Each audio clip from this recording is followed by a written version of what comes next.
नाश होगा, इसलिए ये शत्रुघ्न के नाम से विख्यात होंगे। बोल शत्रुघ्न भैया। लक्ष्मण जी का नामकरण संस्कार किया। लक्ष्मण धाम राम प्रिय, सकल जगत आधार, गुरु वशिष्ठ ते ही राख्यूं, लक्ष्मण नाम उदार। देखिए लक्ष्मण जी शेष है, क्या है? शेष जी पृथ्वी को धारण किए हुए हैं। शेष माने बेस, जो सबसे नीचे हो, इसीलिए लक्ष्मण जी का नामकरण संस्कार सबसे नीचे हुआ। इस लक्ष्मण जी पृथ्वी के सिद्धांत हैं, पृथ्वी को धारण किए हुए हैं, और धूरी सदैव नीचे होता है, इसीलिए लक्ष्मण जी का नाम अंत में बोल बांके बिहारी लाल की। चारों भैया का नामकरण संस्कार गया। उसके बाद से जनेऊ हुआ। जनेऊ होता है, ब्राह्मण क्षत्रिय वैश्य तीनों को जनेऊ पहनने का अधिकार दिया गया है। हाँ, और बिना जनेऊ के गायत्री मंत्र नहीं बोला जाता। आजकल लोग कहते हैं बेटा गायत्री मंत्र सुना दो। हम तो कहीं कहीं जाते हैं कथा करने, तो कहते हैं महाराज जी हमारा बेटा बड़ा तेज है। हमने कहा अच्छा, हाँ गायत्री मंत्र सुना दो बेटा। हमने कहा चौपाई सुनाए, तो कब सुना था गायत्री मंत्र मत सुनाओ। क्योंकि बिना जनेऊ के, बिना सिखा के, बिना गुरु मंत्र के गायत्री सुनना भी पाप है। याज्ञवल्क जी अपनी स्मृति में लिखते हैं कि गायत्र्याश्च जपश्च दंतेन नैव भासितम्। गायत्री को ऐसे जपो कि दांत भी न दिखाई। इसीलिए गायत्री जप में बड़ा नियम है। राम जी का जनेऊ संस्कार हुआ। जनेऊ संस्कार के बाद राम जी विद्या पढ़ने के लिए गुरुकुल गए। और एक बात मैं आप सबको बता दिए देता हूं, जो भी विद्यार्थी है, जो भी विद्यालय में पढ़ रहे हैं, वो एक चौपाई नोट कर लेगा। या तो मोबाइल में रिकॉर्ड कर ले, या तो चौपाई नोट कर ले। इस चौपाई को पढ़ने से हर बालक की बुद्धि प्रखर होती है। ये जो चौपाई है, गुरु गृह गए, विद्या प्राप्ति की चौपाई है। गुरु गृह गए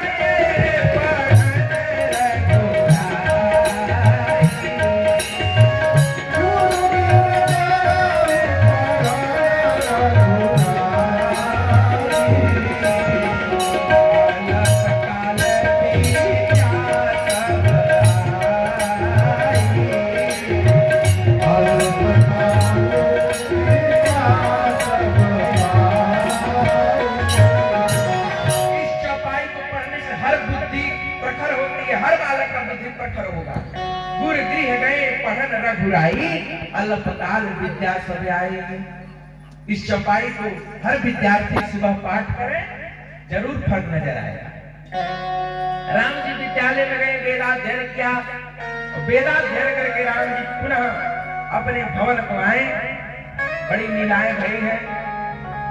आगे की कथा चलिए, विश्वामित्र जी की तरफ चले हम लोग। प्रिय भक्तों, विश्वामित्र महामुनि ज्ञानी बन बसही विपिन शुभ आश्रम जानी, गाधी तने मन चिंता व्यापी, हरि बिनु मरहि न निश्चर पाती। जब राम जी थोड़े बड़े हो गए, तो विश्वामित्र जी बक्सर, अच्छा विश्वामित्र जी का घर कहाँ है? बक्सर। कहाँ घर है? बक्सर। मैया जी आप बताओ कहाँ घर है? बक्सर है कहाँ? बिहार। विश्वामित्र ऋषि का घर बक्सर बिहार में है। विश्वामित्र जी जब भी यज्ञ करते हैं तो राक्षस सभा के बाधा डाल देते हैं। अब तो विश्वामित्र जी ने विचार किया मैं क्या करूं। विश्वामित्र जी ने विचार किया हम क्या करें। तो योग दृष्टि से देखा तो पता चला राम जी अवतार ले चुके हैं, अब तो उनको जाकर के मनाना चाहिए। तो विश्वामित्र जी गाधी तनय मन चिंता व्यापी, हरि बिनु मरहि न निश्चर पापी। विश्वामित्र जी दशरथ जी के यहाँ गए। अब वाल्मीकि रामायण में तो यहाँ तक लिखा है कि विश्वामित्र जी जब अयोध्या में गए तो सबसे पहले अयोध्या की 7 परिक्रमा की विश्वामित्र जी ने, क्योंकि अयोध्या धाम कोई मामूली नहीं है। सप्तपुरियों धाम में श्रेष्ठ है अयोध्या। सरयू का स्नान किया, क्यों कि अयोध्या आप कई बार जाइए, लेकिन यदि आपने सरयू स्नान नहीं किया है तो आपको भगवान मिल नहीं सकते। और सरयू स्नान से भगवान के सामीप्य मोक्ष मिलते हैं। जाम जनते भी नहीं प्रयासा मम समीप नर पावन। विश्वामित्र जी महाराज सरयू में स्नान करके दशरथ जी के भवन की ओर गए। अब तो दशरथ जी घबरा गए। दशरथ जी सोचे अरे विश्वामित्र जी आए। अच्छा दशरथ जी क्यों घबराए? क्योंकि दशरथ जी के ही कुल में हरिश्चंद्र नाम के राजा थे। विश्वामित्र जी आए हरिश्चंद्र राजा के यहाँ, तो हरिश्चंद्र राजा को डोंग के यहाँ भीख मांगना पड़ा। राजा दशरथ के वंश में त्रिशंकु नाम के राजा थे। एक बार विश्वामित्र जी आए तो त्रिशंकु को अंतरिक्ष में लटका दिया। आज भी त्रिशंकु लटके हैं। अब दशरथ जी इसलिए घबरा गए, दादा दू बेर अइले बाने, दू बेर तहलका मचौले बाने, तीसरा बेर आइल बन गई हमके नहीं परेशान करिए। तो मिलन गए विप्र समाजा, अकेले नहीं गई, ब्राह्मणों की मंडली के साथ गए, क्योंकि ब्राह्मण बुद्धि प्रखर होता है, बात करने की कला ब्राह्मणों के अंदर होती है। तो ब्राह्मणों को लेकर के गए। विश्वामित्र जी का आदर सत्कार हुआ। कहे प्रभु बताइए आप क्या चाहते हैं? दशरथ जी ने कहा कि हे विश्वामित्र जी, मैं आपको क्या दान दूं, क्या चंदा दूं, आप बताइए कितना चंदा दूं? विश्वामित्र जी ने कहा सुनो, मुझे चंदा नहीं चाहिए, तुम्हारे रघुकुल रूपी चंदा में जो चंदा उगा हुआ है उसी चंदा को मुझे चंदा के रूप में दे दो, यही चंदा चाहिए, यही चंदा चाहिए। अब तो दशरथ जी घबरा गए। दशरथ जी ने कह दिया हाथ जोड़ी पाया पड़ी, हाथ जोड़ी पाया पड़ी, अरे करली बिनतिया है बक्सर के बाबा, अरे देतना बनेलन बबुआ नाम के बक्सर के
के बाबा